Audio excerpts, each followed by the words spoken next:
ভাঙড় সহ রাজ্যে নতুন নতুন থানা বাড়িয়ে দিচ্ছে মমতা ব্যানার্জি, ওতে কোনো আমাদের অসুবিধা নাই, কিন্তু থানাতে পর্যাপ্ত পরিমাণে ফোর্সও দিতে হবে। বিজেপিকে আটকাতে হবে, তাহলে তৃণমূলকে ভোট দাও। তার আমি একটা রিসেন্ট জ্বলন্ত উদাহরণ দেব।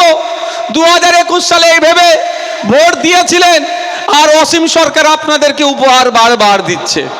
কলকাতা পুলিশের নতুন থানা বাড়ছে, নওশাদ সিদ্দিকীর কোনো অসুবিধা নাই। আমি তো চাই পাড়ায় পাড়ায় থানা হোক, প্রয়োজনে ল অ্যান্ড অর্ডার ঠিক থাকুক, মানুষের উপরে কেউ না অত্যাচার করে, সেটা প্রশাসনের যেটা কাজ ঠিক করে দেখুক। কিন্তু থানা নতুন তৈরি করে দিচ্ছে, যে কটা লেডি কনস্টেবলের দরকার সেই পরিমাণ দিচ্ছে না, 2-3টে লেডি কনস্টেবল দিয়ে দিচ্ছে। ফলে এই লেডি কনস্টেবল বা আর এসআই যেটা আছে বা এএসআই যারা আছেন, তারা দেখুন খোঁজ নিয়ে 8 ঘন্টা ডিউটি করার দরকার, 8 ঘন্টার পরিবর্তে তাদের 14 ঘন্টা 15 ঘন্টা ডিউটি করা হচ্ছে, তাদের উপরে শোষণ হচ্ছে, অত্যাচার হচ্ছে।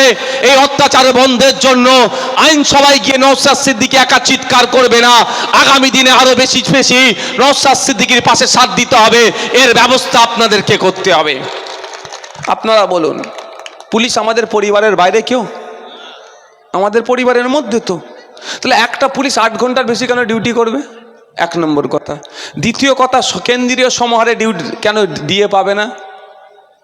একটা পুলিশে যদি আপনাদের সাথে কারো কোনো রকমভাবে একটু যোগাযোগ থাকে না, জিজ্ঞাসা করবেন, ওনারা বলবেন মাস গেলে কারো 12,000, কারো 15,000, কারো 30,000 টাকা লস হচ্ছে।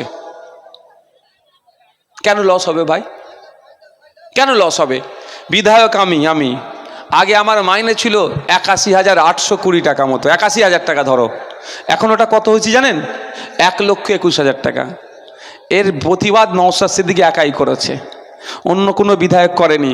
বিধানসভার মধ্যে দাঁড়িয়ে বলেছি, হ্যাঁ দরকার, বিধায়কদের টাকা সাম্মানিক বাড়া দরকার, কিন্তু এক লপ্তে এতটা নয়, এই প্রতিবাদ করেছি। তার সাথে এটাও বলেছি, যদি বিধায়কদের কথা এত চিন্তা করা হয়, বিধায়কদেরকে যারা নিরাপত্তা দিচ্ছে, পুলিশ, সরকারি কর্মচারী, সরকারকে এগিয়ে নিয়ে যেতে সহযোগিতা করছে, ইভেন বিধানসভার মধ্যে যে সরকারি কর্মচারীরা আছে, এটা তো হতে পারে না একটা ফুলকপি বিধায়ক কিনছে 25 টাকায়, একটা পুলিশ কিনছে 5 টাকায়। এই বৈষম্য তো হয় না? বিধায়ককেও 25 টাকায়, বরঞ্চ বিধায়ক আরো পাওয়ারফুল, দাম কমলে। এটা করে না? জোর জবরদস্তি করে তো। যদিও পুলিশের একটা অংশ জোর জবরদস্তি করছে, ওটা অন্যায়, ওটা বন্ধ করতে হবে, না হলে মানুষ আর পুলিশের প্রতি ভরসা রাখতে পারবে না। যাক, এই প্রসঙ্গ বলার বক্তব্য আমার এটাই, যে এই যে বৈষম্য হচ্ছে, বিধায়কদের মাইনে 1,40,000 বেড়ে গেল, আর পুলিশ বা সরকারি কর্মচারীদের কেন্দ্রীয় সমাহারে দিয়ে পাচ্ছে না। এই বৈষম্য যে চলছে, এটাকে আটকাবার জন্য আমি চিৎকার করছি, হয়তো আমার সব কথা শুনছে না, কিছু কিছু কথা শুনতে বাধ্য হচ্ছে, সব কথা শুনছে না। নাই যেগুলো বলছে, আমি অন্যায় কথা বলি না ভাই, আমি যুক্তি দিয়ে কথা বলি এবং নাই কথা বলি। তো এটা শুনতে বাধ্য তখন হবে যখন নওশাদ সিদ্দিকী সিঙ্গেল ডবল ডিজিটের বিধায়ক নওশাদ সিদ্দিকীর পাশে বসবে। বিজেপিকে দিয়ে কিচ্ছু লাভ হবে না, বিজেপিকে ডবল ডিজিট দিয়েও কিচ্ছু লাভ হবে না, কারণ এরা ফুলে ফুলে সবসময় সম্পর্ক রেখে চলে। বিজেপি গাড্ডায় পড়লে তৃণমূল ম্যানেজ করে, তৃণমূল গাড্ডায় পড়লে বিজেপি ওকে ম্যানেজ করে, ঠিক সাপোর্ট দেয়। দরকার বিজেপি তৃণমূলের বাইরে নওশাদ সিদ্দিকীদের পাশে বসার জন্য লোক বাড়ানো। এটা আপনাদেরকে রাজ্যের বিভিন্ন প্রান্তে ছড়িয়ে দিতে হবে। আপনারা যেমন আজকে শিক্ষা প্রতিষ্ঠানের অবস্থা দেখুন, শিক্ষক নাই, শিক্ষার পরিকাঠামো নাই। তো এই শিক্ষার পরিকাঠামো ফিরিয়ে আনতে গেলে কি করতে হবে? আইনসভায় চিৎকার করার মতো লোকের সংখ্যা বাড়াতে হবে, এটাই আমাদের অভাব।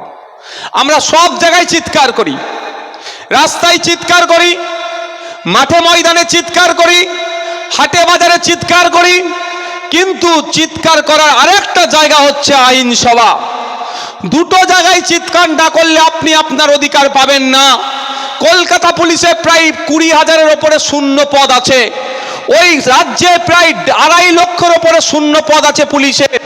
ওই শূন্য পদ পূরণ তখনই হবে যখন মাঠে ময়দানে চিৎকার করা হবে, বেকার যুবক যুবতীদের হাতে কাজ দেওয়ার জন্য, রাস্তাঘাটে হাটে বিধানসভার মধ্যে চিৎকার হবে, এই দুটো চিৎকারে শাসক ভয় পেয়ে কলকাতা পুলিশের 20,000 শূন্যপদ পূরণ করবে। টোটাল বেঙ্গল পুলিশের সব মিলিয়ে 2.5 লক্ষ শূন্যপদ পূরণ করতে তখন বাধ্য হবে। লজিক্যালি আমি বলছি, 2.5 লক্ষ শূন্যপদ মানে 2.5 লক্ষ শূন্যপদ মানে 2.5 লক্ষ পরিবার বাঁচবে চাকরির ব্যবস্থা করলে। 2.5 লক্ষ বেকার শিক্ষিত যুবক যুবতী কাজ পাবে। ওই 2.5 লক্ষ পরিবার বাঁচা মানে আরো 2.5 লক্ষ পরিবার প্রত্যক্ষভাবে তার থেকে উপকৃত হবে। তাহলে 5 লক্ষ পরিবার, 5 লক্ষ পরিবার মানে কত মানুষ? 5 জন করে যদি এক একটা পরিবারে থাকে, 25 লক্ষ মানুষ উপকৃত হবে শুধু পুলিশের শূন্য পদটা পূরণ করলে। তাহলে এই কাজটা করছে না সরকার। এর পরিবর্তে সিভিক ভলেন্টিয়ার দিয়ে চালাচ্ছে। ভাই, সিভিক ভলেন্টিয়ারদের সাথেও অন্যায় হচ্ছে। সমকাজে সমবেতন 2019 সালে সুপ্রিম কোর্টে একটা অর্ডার আছে। আমাদের পশ্চিমবাংলার সিভিক ভলেন্টিয়াররা কোনো অংশে কনস্টেবলের থেকে কোনো অংশে কাজ কম করে না। কনস্টেবল যে কাজ করে সিভিক ভলেন্টিয়ার ওই কাজ করে। তাহলে কনস্টেবল মাইনে কম করে 30,000-এর বেশি। তাহলে একটা সিভিক ভলেন্টিয়ারের 9,000 ছিল, আমি বিধানসভায় চিৎকার করে করে 1,000-এ বেড়েছে, এখন 10,000 হয়েছে। তাহলে কেন 10,000 হবে? ওই কনস্টেবলের সাথে বৈষম্য হচ্ছে, সমকাজে সমবেতন পাচ্ছে না।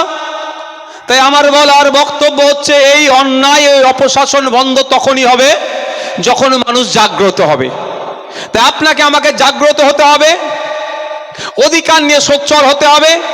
কাগে কান নিয়ে চলে গেছে বলে ভেবে লাভ নেই, কানের হাত দিয়ে দেখুন, ওপর দিকে তাকাবার প্রয়োজন নাই। তাই আপনাকে বলবো, তৈরি হন, জাগ্রত হন। 2026 সাল আসছে, এই তৃণমূলের অত্যাচার থেকে বাঁচার জন্য, তৃণমূলের এই অন্যায় থেকে বাঁচার জন্য বিজেপি গল্প শোনাচ্ছে তাদেরকে ভোট দাও। এই ফাঁদে আপনারা পড়বেন না। দেশ পরিচালনার দায়িত্ব বিজেপির হাতে আছে। আমরা দেখলাম আমাদের বাড়ির মেয়ে তিলোত্তমাকে খুন করে ধর্ষণ করানো হলো, কিন্তু সঠিক বিচার এখনো পেল না। কিন্তু এই বিচার পাইয়ে দেওয়ার দায়িত্ব ছিল কার হাতে? সিবিআইয়ের হাতে। চাকরি চোরগুলো একে একে জামিন পেয়ে যাচ্ছে, তদন্তভার কার হাতে ছিল? সিবিআইয়ের হাতে ছিল। তো কেউ যদি ভাবে তৃণমূলের অপশাসনের বিরুদ্ধে বিজেপি বিকল্প, আমি বলবো তাকে কড়া থেকে চুলেই পড়া সমান হবে, এর থেকে বাইরে কিছু নয়। আর কেউ যদি আবার ভাবে বিজেপিকে আটকাতে হবে, তাহলে তৃণমূলকে ভোট দাও, তার আমি একটা রিসেন্ট জ্বলন্ত উদাহরণ দেব। 2021 সালে এই ভেবে ভোট দিয়েছিলেন, আর অসীম সরকার আপনাদেরকে উপহার বারবার দিচ্ছে। কিছু করছে অসীম সরকারের বিরুদ্ধে? আর্টিকেল 25-এ বলা আছে, আপনি আপনার ধর্মকে চুজ করার স্বাধীনতা আছে, আপনি ধর্মকে পরিবর্তনেরও স্বাধীনতা আছে। জোর করে পরিবর্তন করলে আইনের বিরুদ্ধে, জোর করে পরিবর্তন আইনের বিরুদ্ধে। কিন্তু আজকে আপনি একটা ধর্মে আছেন, মনে করছেন এই ধর্মটা থেকে ওই ধর্মটা আমার ভালো ভালো লেগেছে, আপনি যেতে পারেন, স্বাধীনতা দিয়েছে আর্টিকেল 25। আপনি যে ধর্মে আছেন, ধর্মের ধর্মীয় রীতি অনুযায়ী আপনি আচার অনুষ্ঠান করতে পারেন এবং আপনি আপনার ধর্মের প্রচারও করতে পারেন। আর্টিকেল 25 আপনাকে স্বাধীনতা দিয়েছে।